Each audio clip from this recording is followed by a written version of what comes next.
खुश आमदीद। जमात अव्वल सफ़ा नंबर 45। मवाजना ऊंचा, ऊंचा, कम ऊंचा। ऊंचा कद, कम ऊंचा कद। ऊंचा, कम ऊंचा। ऊंची इमारत, कम ऊंची इमारत। ऊंची, कम ऊंची। खाली चौकोनों में ज्यादा ऊंचे के लिए सही का और कम ऊंचे के लिए गलत का निशान बनाओ।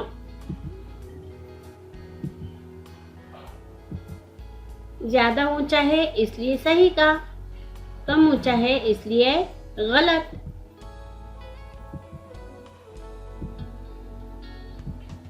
ज्यादा ऊंचा है इसलिए सही का निशान, कम ऊंचा है इसलिए गलत का निशान।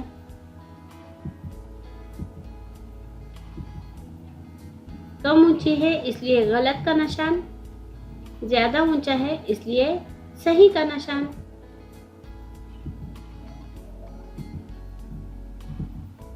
ज्यादा ऊंचा है इसलिए सही का निशान, कम ऊंचा है इसलिए गलत का निशान। शुक्रिया।